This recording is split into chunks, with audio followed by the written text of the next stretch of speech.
हम लोग प्रतियोगिता दर्पण का राष्ट्रीय परिदृश्य देखने वाले हैं। जुलाई 2023 का है ना।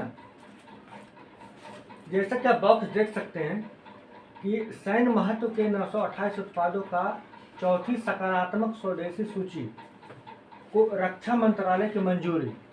रक्षा क्षेत्र में आत्मनिर्भरता की दिशा में एक और कदम। ये होता क्या है, इसको समझना पहले। ये सकारात्मक स्वदेशीकरण सूची आखिर होता क्या है, इसको समझना है। सकारात्मक स्वदेशीकरण सूची एक ऐसा सूची होता है जिसके अंतर्गत यदि किसी प्रोडक्ट को, किसी उत्पाद को डाल दिया जाता है सूची में, तो धीरे धीरे करके चरणबद्ध तरीका से उसको निर्यात कम करना पड़ता है और उसको अपना ही देश में आयात कम करना पड़ता है। विदेशों से आयात नहीं करना है और अपना ही देश में उत्पादित कंपनियों के द्वारा प्रोडक्ट को खरीदा जाता है ना। यानी कि स्वदेशीकरण को बढ़ावा दिया जाता है। और इसको एक बैग बंद नहीं किया जाता, इसको चरणबद्ध तरीका से बंद किया जाता है। धीरे धीरे करके उसको हम लोग आयात करना बंद कर देंगे और अपना ही देश का कोई भी कंपनी होगा, कोई उद्योग होगा, उसमें निर्मित उस प्रोडक्ट को खरीदेंगे और उसका उपयोग करेंगे। इससे क्या होगा, आत्मनिर्भर भारत का जो उद्देश्य है पूरा होगा। उसके बाद मेक इन इंडिया प्रोजेक्ट जो है उसका उद्देश्य पूरा होगा। इन्हीं उद्देश्यों के चलते एक सकारात्मक स्वदेशीकरण की सूची बनाई गई है। इसी के तहत रक्षा मंत्रालय ने 928 प्रोडक्ट को सकारात्मक स्वदेशीकरण सूची में शामिल कर दिया गया।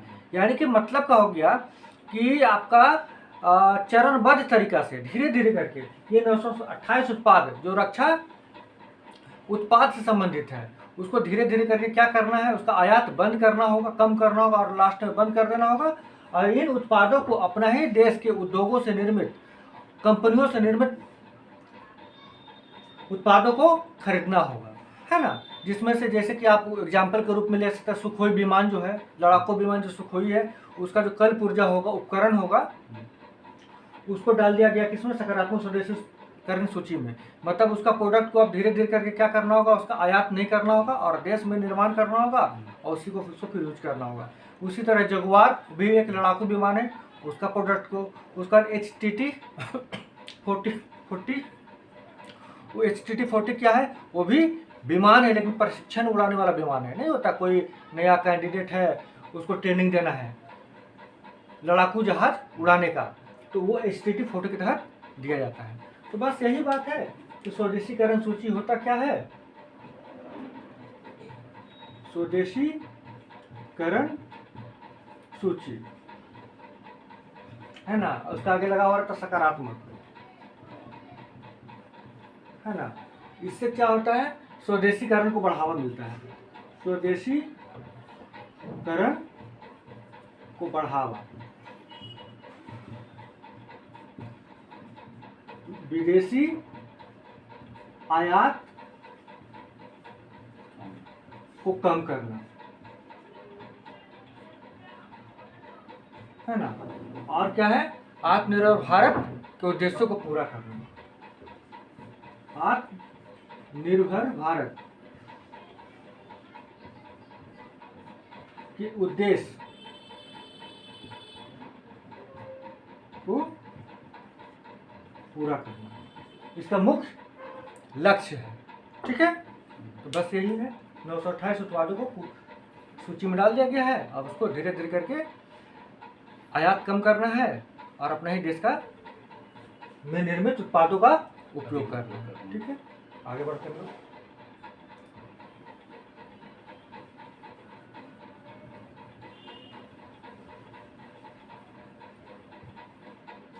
अगला क्या है, बिहार में जाति आधारित सर्वेक्षण पर उच्च न्यायालय की रोक। अभी बिहार में जाति आधारित जनगणना शुरू किया गया है ना। बिहार में कब से जाति आधारित जनगणना शुरू किया गया है, ये 7 जनवरी से शुरू हुआ है। 7 जनवरी से शुरू हुआ है और 21 फरवरी तक उसको चलना था। वो पहला चरण का जनगणना था, जाति आधारित सर्वेक्षण था, है ना। जो शुरू कब हुआ, ये बड़ा इंपॉर्टेंट है बिहार के परिदृश्य में कि जाति सर्वेक्षण, ये माननीय मुख्यमंत्री नीतीश कुमार का ड्रीम प्रोजेक्ट है ना। जाति सर्वेक्षण ये शुरू कब हुआ है, तो 7 जनवरी से कब तक चला? 21 फरवरी। ये आपका पहला चरण का बता रहे हैं चरण, ठीक है ना, पहला चरण का ये चला। फिर दूसरा चरण उसका चलना था कब? कि 15 अप्रैल से 15 मई चलना था। दूसरा चरण 15 अप्रैल से 15 मई चलना था दूसरा चरण। लेकिन पहला चरण तो हो गया 7 जनवरी से 21 फरवरी, लेकिन जब दूसरा चरण का कार्य चल रहा था उसी बीच एक एनजीओ बोलिए या फिर एक संस्था बोलिए, यूथ फॉर इक्वलिटी, वो जाकर जाति सर्वेक्षण के विरुद्ध में याचिका दायर कर दिया पटना हाई कोर्ट में। पटना हाई कोर्ट ने इस सर्वेक्षण पर रोक लगा दिया, अंतरिम आदेश पारित किया और रोक लगा दिया। रोक का आधार था कि पटना हाई कोर्ट ने कहा कि जो जाति सर्वेक्षण हो रहा है प्रथम दृष्टिया यानी कि प्राइमा फेसी ये लग रहा है कि जनगणना किया जा रहा है, यानी जाति सर्वेक्षण के आड़ में जनगणना कराया जा रहा है और जनगणना का करवाने का अधिकार केंद्र सरकार को है। तो इसलिए प्रथम दृष्टिया लग रहा था कि जनगणना करवाया जा रहा है, इसलिए इस पर रोक लगाया। दूसरा बात था ये जाति सर्वेक्षण के तहत जितना भी इंफॉर्मेशन लिया जा रहा है कहीं उसका निजता का अधिकार का उल्लंघन तो नहीं होगा, निजता का अधिकार का हनन तो नहीं होगा, उससे संबंधित क्या प्रावधान है कि इसका प्रोटेक्शन मिल सके, निजता का अधिकार का प्रोटेक्शन मिल सके। इन सब बातों को ध्यान में रखते हुए पटना हाई कोर्ट ने क्या किया, इस सर्वेक्षण पर रोक लगा दिया, है ना। लेकिन अभी हाल का न्यूज है, चूंकि ये पुराना मैगजीन है तो उसमें नहीं छपा है, अभी लेटेस्ट का न्यूज है कि पटना हाई कोर्ट इस पर से जो प्रतिबंध था, जो रोक था वो हटा दिया है और पुनः जाति सर्वेक्षण का कार्य शुरू हो चुका है। ठीक है, तो बस इसका यही था। इसका पहला ये डेट याद रख लीजिए, बहुत इंपॉर्टेंट है जाति सर्वेक्षण। तो पहला 7 जनवरी से 21 फरवरी और दूसरा 15 अप्रैल से 15 मई तक चलना था, है ना। ये बहुत इंपॉर्टेंट है बिहार के लिए, बीपीएससी के लिए विशेषकर। अगला प्रश्न हम लोग आते हैं, अगला बॉक्स में हम लोग आते हैं। जनजातीय दर्जे के मुद्दे को लेकर मणिपुर में भारी हिंसा, है ना। देखिए अभी आपको जैसा पता है कि मणिपुर में बहुत ही हिंसा हो रहा है, उग्र प्रदर्शन हो रहा है, तोड़ फोड़ हो रहा है ना, जनजातीय संघर्ष की स्थिति बना हुआ है। तो आखिर यह हुआ कैसा, ये स्थिति कैसे उत्पन्न हुआ? तो मणिपुर में एक बहुसंख्यक समुदाय है, उसका नाम है मैतेई, है ना। मैतेई का बहुत लंबे समय से मांग था कि उसे एसटी का दर्जा दिया जाए, यानी शेड्यूल्ड ट्राइब का दर्जा दिया जाए, और यह मांग मणिपुर हाई कोर्ट में लंबित था। मणिपुर हाई कोर्ट ने मैतेई समुदाय के पक्ष में निर्णय दिया और उसे एसटी समुदाय का दर्जा दिया। इसी के विरुद्ध में जो अन्य एसटी समुदाय थे जो पर्वतीय क्षेत्र में इलाके में निवास करते थे, जैसे कि कुकी, है ना, नगा, है ना, जूमी, ये सब जो एसटी समुदाय थे जो पहले से एसटी थे, वो सब क्या किए, इसके विरुद्ध संघर्ष उत्पन्न कर दिए, है ना, संघर्ष करने लगे और इसका विरोध करने लगे कि जो मैतेई को एसटी का दर्जा दिया गया है वो नहीं देना चाहिए था, है ना। इस कारण ये अधिकारों का संघर्ष उत्पन्न हो गया। वो लोग चाहते कि मैतेई को नहीं मिलना चाहिए, मैतेई चाहता कि हमें एसटी का दर्जा मिलना चाहिए, जो कि हाई कोर्ट ने उसे दे दिया है। प्रश्न यहाँ पर यह उठता है कि मणिपुर का नियम है, मणिपुर में नियम है कि जो एसटी समुदाय होंगे वही 90% पर्वतीय क्षेत्र पर उनका अधिकार होगा, अन्य का उन पर अधिकार नहीं होगा। यानी मैतेई सिर्फ और सिर्फ 10% पर्वतीय क्षेत्र का उपयोग कर सकते हैं। उस 10% में मैतेई के साथ साथ अन्य भी शामिल होंगे, लेकिन 90% जो पर्वतीय क्षेत्र है मणिपुर का वो केवल एसटी समुदाय के लिए था, है ना, यानी कि कुकी के लिए, जोमी के लिए, नगा के लिए ये लोग यूज कर सकते थे। अब एसटी को, अब मैतेई को एसटी का दर्जा मिल गया तो निश्चित तौर पर अब वो भी इसका इस्तेमाल कर सकते हैं, यानी 90% पर अब मैतेई का भी दावा हो जाएगा।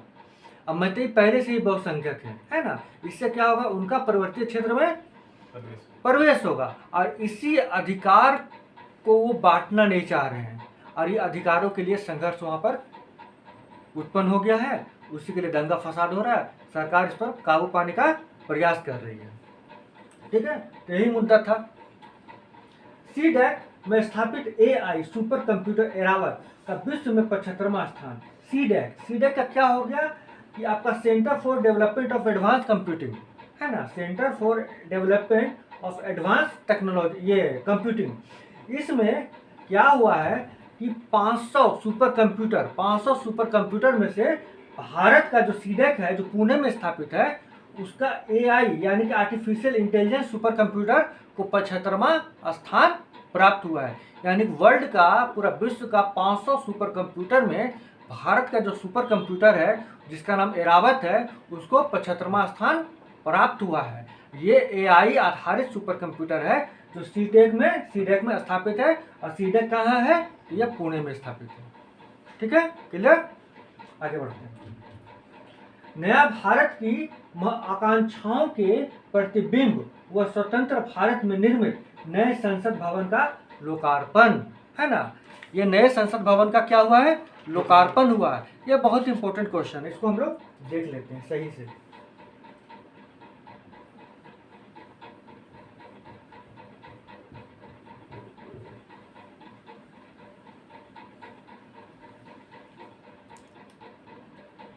देखिए, इसका उद्घाटन,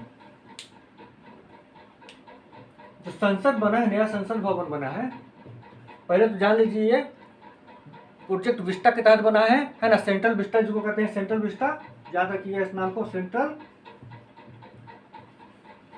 विस्टा प्रोजेक्ट के तहत बना है। इसका आधारशिला कब रखा गया था? इसका आधारशिला कब रखा गया था? 10 दिसंबर को, 10 दिसंबर 2020 को। अब बन के कब तैयार हुआ? तो बन के तैयार हुआ आपका 28 मई 2023 को उसका उद्घाटन हो गया। मतलब कि आरंभ या उद्घाटन बोल सकते हैं, इसका उद्घाटन हो गया। प्रधानमंत्री माननीय मोदी जी के द्वारा इसका उद्घाटन किया गया। सही, ये तो खैर डेटा फैक्ट हो गया। आगे और देखना क्या है कि इसको बनाने वाले जो वास्तुकार थे, उनका नाम था विमल पटेल। वास्तुकार का नाम है विमल पटेल। ठीक है, इसमें उद्घाटन के दिन एक सेंगोल का स्थापित किया गया। सेंगोल, वो जो संसद के जो ये रहते हैं, क्या उसको बोलते हैं, अध्यक्ष रहते हैं, उनके बगल में वो सेंगोल को स्थापित किया जाएगा, जो सोना का पानी से चढ़ा हुआ उस पर, है ना। सेंगोल, सेंगोल क्या, एक तरह से न्याय का दंड है, वो न्याय का प्रतीक है सेंगोल, है ना। वो लोकसभा के अध्यक्ष के बगल में उसको स्थापित किया गया है। ठीक है ना। सेंगोल के बारे में थोड़ा जान लीजिएगा। सेंगोल को स्थापित किया गया है, सेंगोल को स्थापित किया गया है। देखिए, ये षष्टकोण है, उस सकता है कि कैसा है, ये षष्टकोण है। षष्टकोण में तो समझ रहे हैं ना, स्टेप से स्टेप से स्टेप से स्टेप से फिर स्टेप से स्टेप से, कुछ स्टेप से ये बना हुआ संसद। ठीक है ना, षष्टकोण है। इसमें 3 मुख्य द्वार है, 3 मुख्य द्वार है। तीनों मुख्य द्वार का जो आधार है, जल, थल और नभ।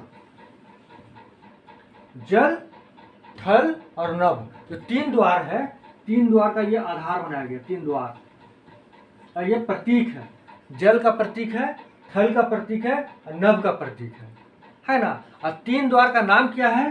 तो पहला का नाम है कि आपका ज्ञान द्वार, ज्ञान द्वार।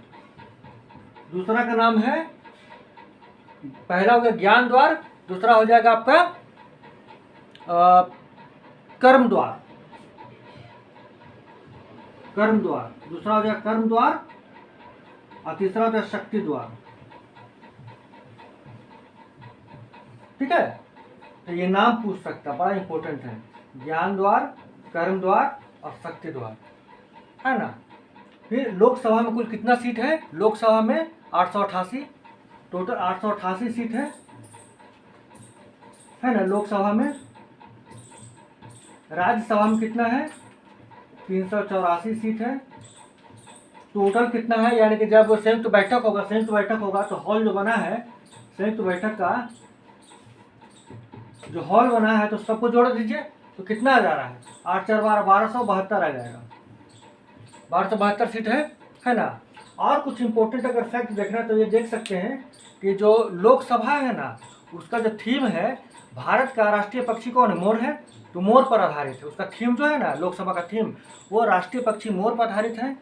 राज्यसभा का जो थीम है वो राष्ट्रीय पुष्प कमल पर आधारित है, कमल, इसको नोट कर लीजिए। लोकसभा का जो थीम है उसका राष्ट्रीय पक्षी मोर पर आधारित है। राज्यसभा का जो थीम है वो राष्ट्रीय पुष्प कमल पर आधारित है। और जो प्रांगण है, एक प्रांगण है, तो प्रांगण में राष्ट्रीय वृक्ष बरगद को स्थापित किया गया है। ठीक है, राष्ट्रीय वृक्ष बरगद को स्थापित किया गया है। और जो भवन है, भवन का जो शीर्ष है उस पर अशोक स्तंभ को स्थापित किया गया है। तो यही उसका मुख्य फैक्ट था, है ना। इस मुख्य फैक्ट को जानेंगे, विशेषकर इसको ज़्यादा इंपॉर्टेंट है, ये सीट वाला ज़्यादा इंपॉर्टेंट है, इसको याद रखिएगा। और ये द्वार याद रखिएगा, द्वार ज़्यादा इंपॉर्टेंट है। और एक ये इसका वास्तुकार कौन है ये देख लीजिएगा, बस सफिशिएंट है ना। तो ये ज़्यादा इंपॉर्टेंट है। तो इस तरह से आज हम लोग ये कंप्लीट कर लिए हैं। हम लोग नेक्स्ट बार फिर मिलेंगे।